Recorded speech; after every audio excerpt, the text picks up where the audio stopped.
All right, Genetic Information, Chapter 2. This is page 40 is where this starts. Variation, characteristics, and traits. All right, so in your notes package, we'll fill in some blanks here. A characteristic is a feature. So your first blank is feature. All right, feature. Such as eye color, or in birds, let's say wing shape. Okay, a feature of an animal or an organism is some kind of large scale characteristic, right? A feature. A trait, well, I guess wing is a blank there. A trait, well, that's another word, put in your blank there. A trait is a variation of a characteristic, such as blue eye color, or brown or green eye color. Okay, so you have a trait, which is kind of a large scale characteristic. A feature, which is a large scale characteristic, and a trait would be a specific type of feature. So blue eye color. Variation accounts for diversity. Okay, so as we discussed yesterday, last class, in talking about sexual reproduction, the haploid cells with half the genetic information are looking for other haploid cells from the other parent to make a new individual that has different genetic information. So when we have different people that are very different from each other, that's because of the diversity that's built into the genes. Okay, so here's a picture. I think I have this in your notes too. Can you see different traits in this group of penguins? Okay, so let's make a list of some of the different traits that we see in this diagram. What do we see as different traits? Okay, lots of hands. Yep. Fur color. Okay, so fur color. Yeah, sure. Let's write that down. Because there's gray and there's white, and I don't know, they may be younger, but let's write that down. That's a good notice. Yeah. Size. Okay, sure. Size. Some are bigger than others. Yeah. Some more. Okay, beak shape. I'm not sure you can tell that from the picture. You got pretty good eyes there. Beak shape. And I don't know if it's just sort of younger or older, but you figure that the shape and not just the size are different? Could be. Shape of beak. Okay. All right, that's good. Yeah, what else is different here? There are two different species in there. You think so? Okay. How do you know there's two different species in here? It's a little tough to tell on that, but what do you think would indicate that for you?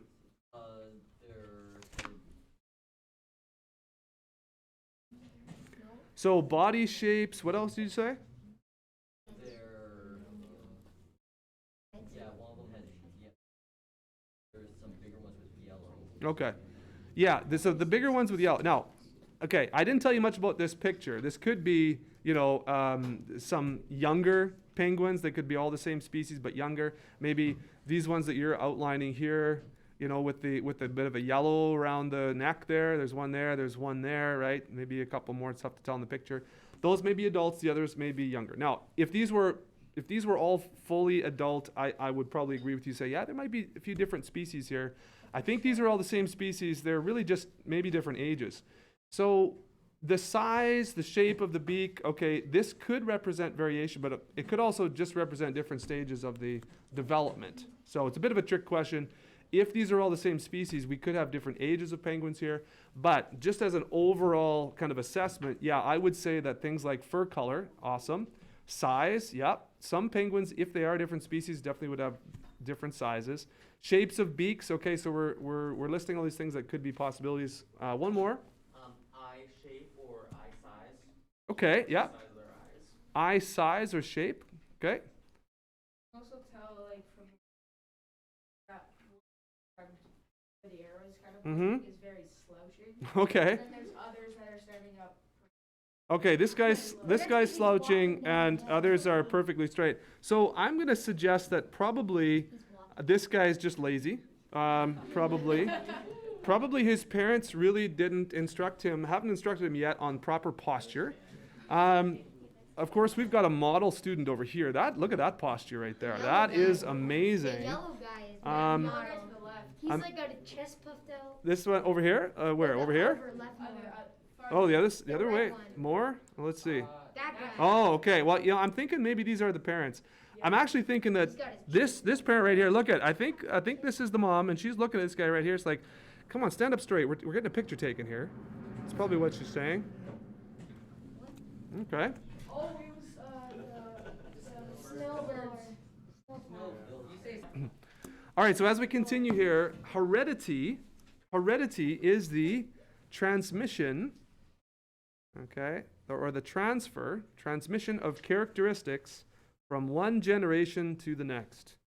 And of course, if this is a picture of adults and adolescent sort of penguins here, a lot of these characteristics from the parents are obviously passed down because they look a lot the same.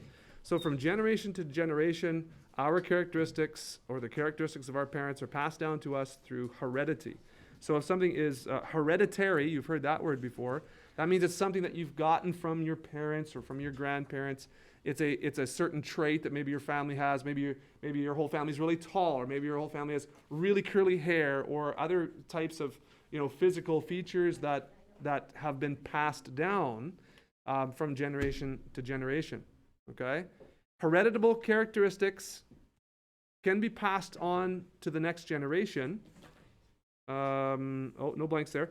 But non-hereditable traits cannot be passed on. So this is very important that we understand. There are things that can be passed on from generation to generation, all right, characteristics.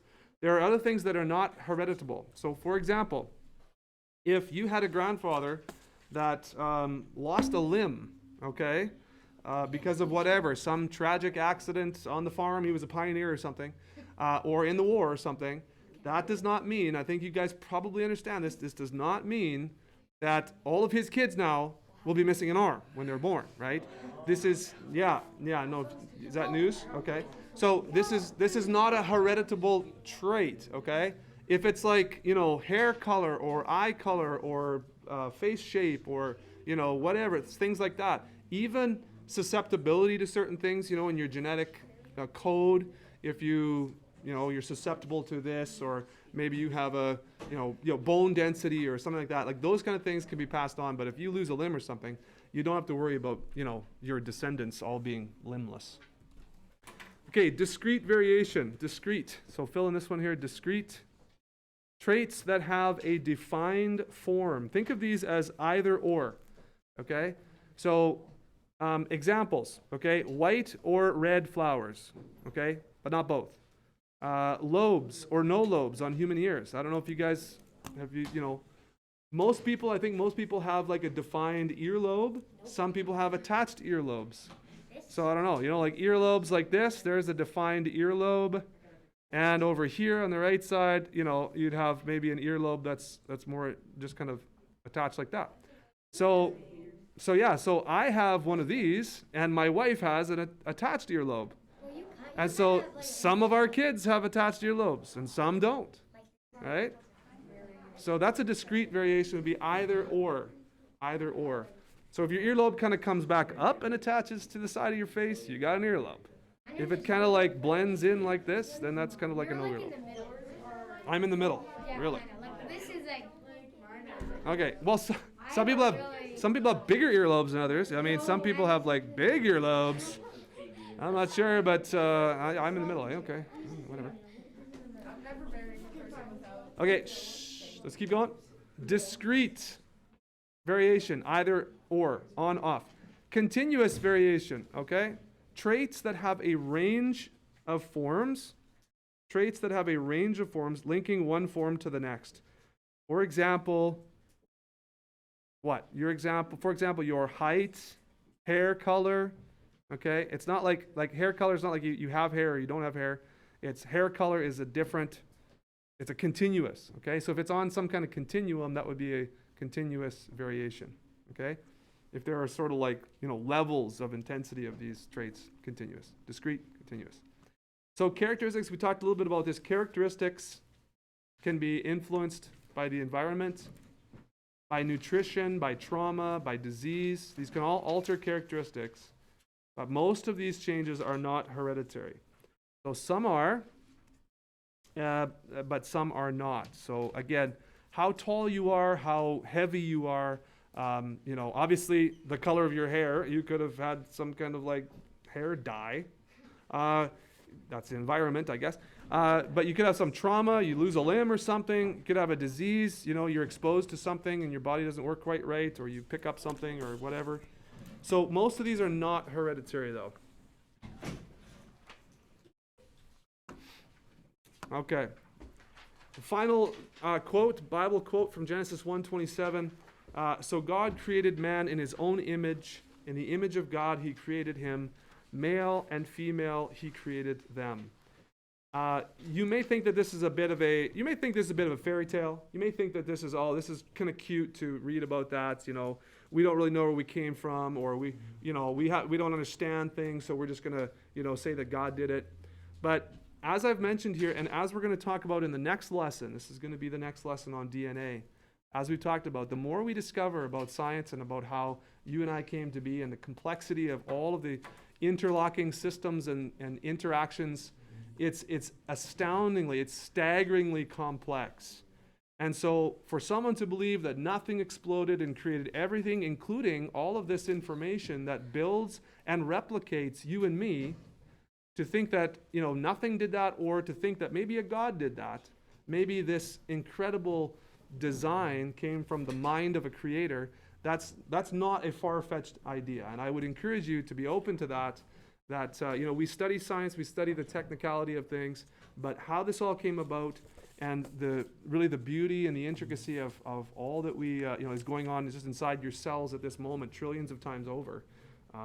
And all this genetic information that's being duplicated, and some of it's being duplicated extra times so that can be prepared to create another individual. Like, it's just amazing.